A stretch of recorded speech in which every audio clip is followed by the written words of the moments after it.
응급실 입구에서 사이렌 소리가 들립니다. 간호사가 빠르게 상황을 설명합니다. 70대 남성 환자입니다. 아침에 화장실에서 갑자기 극심한 두통을 호소하며 쓰러졌습니다. 가족분이 119 불러서 이송됐습니다. 혈압 190에 112 식저하 상태입니다. 환자분 들리시나요? 제 말이 들리시면 눈을 깜빡여 보세요. 간호사, 빨리 CT 스캔 준비해 주세요.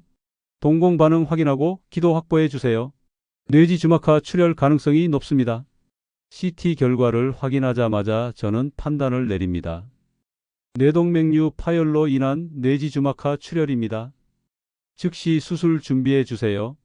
수술실로 환자를 이송하며 가족분에게 상황을 설명합니다. 뇌혈관이 터져서 출혈이 있는 상태입니다. 지금 바로 응급수술이 필요합니다. 안녕하세요. 저는 신경외과 뇌혈관 질환 전문의 김준호입니다. 방금 보신 장면은 제가 일주일 전에 경험한 실제 응급 상황입니다. 이 환자분은 평소 특별한 증상 없이 건강검진도 정기적으로 받아오셨습니다. 하지만 가족분 말씀에 따르면 최근 2주간 간헐적으로 두통을 느꼈고 특히 아침에 일어날 때 두통이 심했다고 합니다.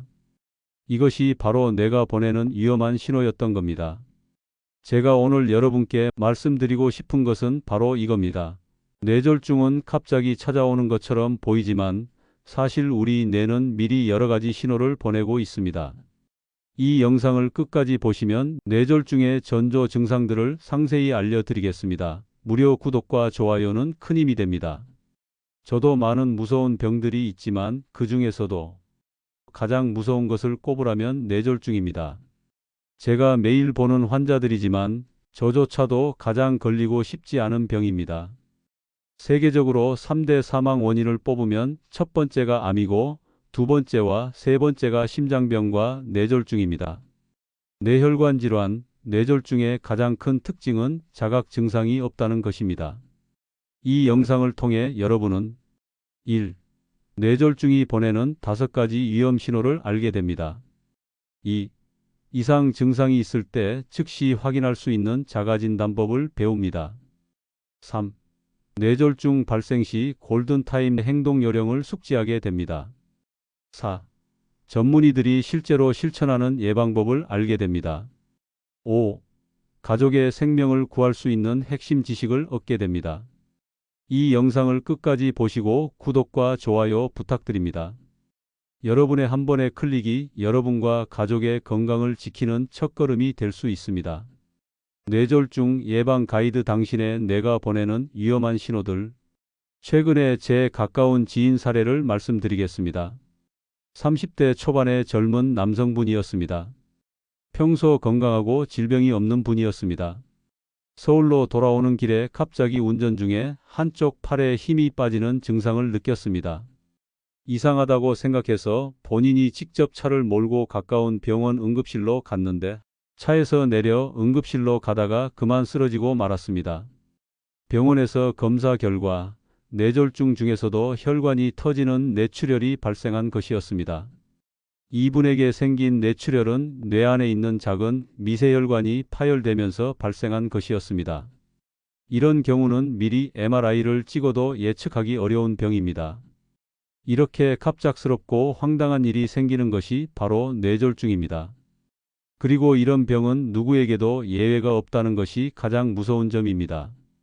통계를 보면 뇌동맥류 환자가 10년 새 약 5배 정도 증가한 것으로 나타났습니다. 이렇게 최근에 뇌질환 환자가 급증한 원인을 살펴보면 먼저 인구의 고령화를 들 수 있습니다. 오래 살기 때문에 뇌혈관에 문제가 생기는 환자들이 점점 많아지는 것이 가장 큰 원인입니다. 두 번째로는 건강검진이나 진단기술이 발달하면서 더 많은 병들이 발견되고 있습니다. 그리고 서구화된 식생활이나 젊은이들이 받는 스트레스 때문에 젊은 층의 뇌졸중 환자들도 무시할 수 없게 증가하고 있는 것이 현실입니다. 앞서 말씀드렸듯이 뇌졸중의 무서운 점은 전조 증상이 없는 경우가 많다는 것입니다.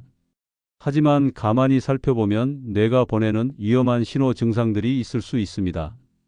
제가 대표적인 몇 가지를 말씀드리겠습니다. 이 중에서 특별히 신경 써서 가장 많은 증상은 두통과 어지러움입니다. 제 진료실을 찾아오는 환자분들의 봐야 하는 증상들이 있습니다. 첫 번째는 벼락두통입니다. 마치 벼락이 치는 것처럼 또는 망치로 머리를 꽉 맞는 것처럼 평생 느껴보지 못한 극심한 두통이 갑자기 생기는 것입니다. 주로 화장실에서 힘을 줄 때, 헬스클럽에서 무거운 것을 들 때, 허리를 숙여 청소할 때 이런 증상이 발생하는 경우가 있습니다. 이런 증상은 뇌혈관 질환, 특히 뇌동맥류 파열을 의심할 수 있는 신호이기 때문에 반드시 눈여겨보셔야 합니다. 학생은 그냥 머리가 아프다고만 얘기했습니다. 두통이 좀 나아지는 양상을 보입니다. 두 번째는 아침에 더 심해지는 두통입니다. 아침에 더 많이 생기는지, 오후나 저녁이 될수록 점점 심해지는지, 하루 종일 아픈지 이런 특징들을 살펴봐야 합니다. 얼마 전에 제 진료실에 고등학교 2학년 남학생이 찾아온 적이 있습니다. 물론 고등학생이고 시험도 많이 보고 하니까 스트레스도 많아 두통이 있을 수 있지만 제가 추가로 질문을 해보니 주로 아침에 일어나면 머리가 더 많이 아파요라고 대답했습니다. 그래서 저는 한번 머리 검사를 해보는 게 좋겠습니다 라고 권유했고 뇌 MRI를 찍었더니 놀랍게도 뇌에 악성 종양이 발견되었습니다. 뇌에 종양이 있으면 밤에 잠을 자는 동안 머리가 낮아지게 되어 피가 머릿속으로 더 많이 쏠리게 되고 뇌의 부종이 좀 더 악화됩니다. 또한 수면 중에는 산소가 좀 더 부족해지는 현상이 생기기 때문에 두통이 더 악화되는 증상이 나타납니다. 그래서 아침에 일어날 때 머리가 가장 많이 아프고 약간 메스꺼운 증상도 생기며 일어나서 움직이게 되면 뇌 부종이 다리 쪽으로 내려오면서 증상이 약해지기도 합니다. 당신의 뇌가 보내는 위험한 신호들. 뇌동맥류라는 병은 보통 전혀 증상이 없는 무증상인 경우가 많습니다. 하지만 뇌동맥류가 점점 자라나면서 터지기 직전에 눈꺼풀을 떠주고 감고 하는 눈 신경을 누르면서 한쪽 눈이 안 떠지는 증상이 생길 수 있습니다. 이런 경우는 눈의 문제보다는 뇌나 뇌혈관의 질환을 강력히 의심해야 합니다. 더군다나 동맥류가 눈 신경을 눌러서 눈꺼풀이 안 떠질 경우에는 동맥류가 파열되기 직전의 초응급 상황이라고 봅니다. 실제로 신경외과 의사 입장에서는 이런 상황이 뇌동맥류가 터져서 온 상태보다도 더 응급으로 수술을 해야 하는 경우입니다. 동맥류가 터지기 전, 즉 뇌출혈이 발생하기 전에 빨리 수술을 하면 환자가 전혀 후유증 없이 회복될 수 있기 때문입니다. 얼마 전에 제 진료실에 50대 여성분이 오셨습니다. 이분은 단순히 두통이 있어서 뇌 MRI를 찍었는데 예상치도 않게 모야모야병이라는 뇌혈관 질환이 발견되었습니다. 모야모야병이란 뇌혈관이 점점 시들시들 말라가면서 연기가 이렇게 뿜어 나오는 것 같은 양상으로 보인다고 해서 붙여진 이름입니다. 선천성으로 혈관이 막히는 병인데 이 환자분은 혈관이 거의 다 막혀 있는 상황이었습니다. 저는 팔다리에 힘이 빠지는 증상이 없었나요? 라고 물어봤더니 얼마 전에 설거지를 하다가 한쪽 손에 힘이 빠져서 접시를 깬 적이 있어요. 몇 년에 한 번 정도 있었어요 라고 대답하셨습니다. 이것이 바로 전형적인 모야모야 증상입니다. 대부분 힘이 빠지는 증상은 일과성 허열 증상이라고 해서 잠깐 몇 초 정도만 나타났다가 금방 돌아옵니다. 그래서 무심코 지나치는 경우가 많은데 이는 일상생활에서 우리가 경험할 수 있는 뇌에서 보내는 중요한 경고 신호입니다. 특별한 이상이 없으면 뇌 쪽 검사를 안과를 찾게 됩니다. 또 다른 사례인데요. 주말에 골프 연습을 하고 있는데 갑자기 뒷목이 너무나 찢어지는 것 같이 아픈 증상을 잠깐 느꼈다고 합니다. 이상하다고 생각해서 저희 병원을 찾아오셨습니다. 뇌 MRI와 MRA 혈관 검사를 했더니 뒷목으로 올라가는 추골동맥이라는 혈관의 내벽이 뜯어지는 저희가 박리성 뇌동맥이라고 부르는 상태였습니다. 즉 단순한 두통이 아니었던 것입니다. 다행히 이 환자분은 잘 치료가 되셨지만 만약 일반적인 통증으로 생각하고 도수 치료 같은 것을 받았다면 혈관 박리가 악화되어 뇌출혈로 이어질 수 있는 굉장히 위험한 상황이었습니다. 제가 주로 보는 뇌졸중 환자들은 응급 상황이 많습니다. 세 번째로 주의해야 할 것은 눈 증상과 함께 나타나는 두통입니다. 머리가 아픈데 눈이 번쩍번쩍하거나 시야가 가려 보이거나 초점이 겹쳐 보이는 증상이 있을 수 있습니다. 이런 경우 대부분의 환자분들은 먼저 하지만 안과에서 검사를 해도 권유받고 저희 병원에 오게 됩니다. 그리고 의외로 뇌혈관 질환이나 뇌 질환이 발견되는 경우가 있습니다. 눈은 뇌의 창이라는 말이 있습니다. 뇌에서 바로 연결된 곳이 눈이기 때문에 안구 쪽으로 증상이 나타날 수 있습니다. 눈이 충혈되거나 눈이 아프거나 안압이 올라가는 등의 증상으로 나타날 수 있어 눈 증상과 동반된 두통도 간과하면 안 됩니다. 많은 경우 보호자분들께서 그 상황을 받아들이기 힘들어 하십니다.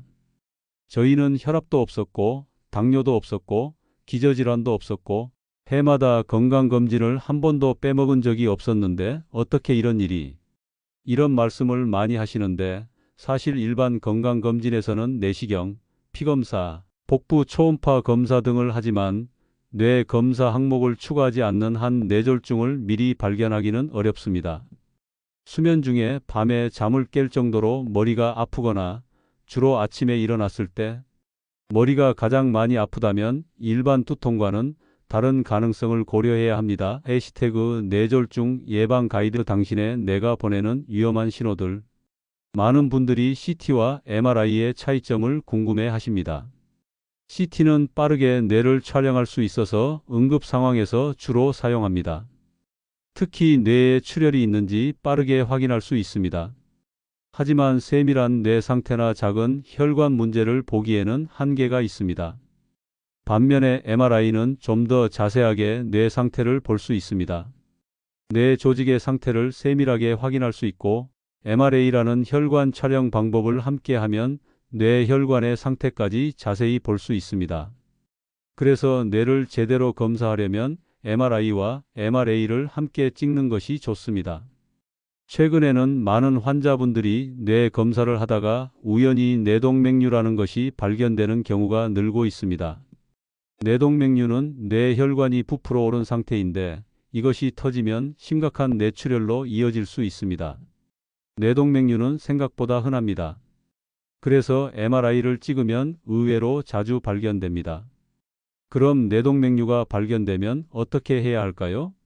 뇌동맥류는 약물로 치료할 수 없습니다. 혈관 벽이 약해져서 부풀어 오른 것이기 때문에 약을 먹는다고 작아지거나 없어지지 않습니다. 그리고 환자의 나이와 건강 상태도 고려합니다. 젊고 건강하다면 더 적극적으로 치료하는 경향이 있습니다. 치료가 필요하다면 수술적인 방법밖에 없습니다. 그렇다면 모든 뇌동맥류를 수술해야 할까요? 그렇지는 않습니다. 가장 먼저 크기를 봅니다. 크기가 작을수록 터질 위험도 낮기 때문입니다. 쉽게 설명하자면 작은 뇌동맥류는 깨끗한 쌀알 1개 정도의 크기입니다. 이 정도로 작다면 터질 가능성이 매우 낮습니다. 그래서 보통은 그냥 정기적으로 검사하면서 지켜봅니다. 중간 크기 뇌동맥류는 대략 콩알 정도의 크기입니다. 이 정도 크기는 상황에 따라 치료 여부를 결정하게 됩니다. 큰 뇌동맥류는 대략 포도알 크기 정도인데 이 정도라면 터질 위험이 상대적으로 높아서 대부분 치료를 권유합니다. 중간 크기, 즉 콩알 정도의 뇌동맥류는 어떻게 할까요? 이때는 위치가 중요합니다. 뇌 속 어떤 혈관에 있느냐에 따라 위험도가 달라집니다. 어떤 위치는 작아도 위험하고 어떤 위치는 커도 비교적 안전할 수 있습니다. 이건 전문의가 판단해서 치료 여부를 결정합니다. 또한 동맥류의 모양도 중요합니다. 마치 여드름이 터질 것처럼 울퉁불퉁하게 생겼다면 더 위험할 수 있습니다. 이제 뇌졸중 예방법에 대해 말씀드리겠습니다. 뇌졸중을 예방하는 가장 중요한 것은 고혈압 관리입니다. 고혈압은 뇌혈관에 지속적인 압력을 가해 혈관벽을 약하게 만들거나 손상시킬 수 있습니다. 우리나라 음식은 젓갈이나 김치처럼 소금이 많이 들어간 음식이 많습니다. 생각보다 많은 소금을 섭취하고 있는 것이죠. 짜게 먹지 않는다고 생각해도 외국에 비해 소금 섭취량이 많은 편입니다. 그래서 소금 섭취를 줄이는 것이 중요합니다. 또한 혈관 건강을 위해서는 채식 위주의 식사가 좋습니다. 육식을 많이 하면 혈액 속에 지방 성분이 증가하고 이것이 혈관벽에 쌓여 혈관을 좁게 만듭니다. 마치 수도관에 녹이 쌓이듯이 혈관 내부에 지방이 쌓이는 것이죠. 이렇게 좁아진 혈관은 결국 막히면서 뇌경색 뇌졸중의 한 종류를 일으킬 수 있습니다. 규칙적인 운동, 특히 땀이 날 정도의 운동을 꾸준히 하는 것도 뇌졸중 예방에 매우 중요합니다. 운동은 혈액순환을 돕고 혈관 건강을 유지하는 데 도움이 됩니다. 해시태그 뇌졸중 예방 가이드 당신의 뇌가 보내는 위험한 과도한 스트레스와 수면 부족도 모든 병의 원인이 되는데 뇌혈관 질환의 위험을 높이는 매우 중요한 요소입니다. 또한 가족 중에 뇌졸중이나 뇌혈관 질환을 앓은 사람이 있다면 더욱 뇌 건강검진에 신경 써야 합니다. 뇌혈관 질환은 증상이 없는 경우가 많기 때문에 미리 검사하고 예방하는 것이 가장 중요합니다. 심장과 혈관이 30cm, 나머지 30년을 결정한다는 말이 있습니다. 정말 중요한 말이죠. 여러분 모두 뇌혈관 건강에 관심을 가지시길 바랍니다. 이제 치매 예방에 대해서도 말씀드리겠습니다. 제 가족들과 지인들도 저에게 가장 많이 물어보는 것 중 하나가 요즘 기억력이 자꾸 깜빡깜빡 하는데 뇌에 좋은 약이 뭐가 있냐는 질문입니다. 치매를 예방하거나 뇌 기능을 좋게 한다는 영양제들이 정말 많습니다. 하지만 노년층에게 평생 걸리고 싶지 않은 병이 무엇입니까? 라고 물으면 압도적 1등이 치매입니다. 지금은 굉장히 많은 치매 환자들이 점점 늘어나고 있습니다. 나이가 들고 노년이 되면 치매는 피할 수 없는 것인가 하는 의문이 들 수 있습니다. 과거에 비해 지금 치매 환자가 갑자기 급증했다고 보는 것이 맞을까요? 사실은 그렇지 않습니다. 첫 번째 이유는 우리 수명이 너무 길어졌기 때문입니다.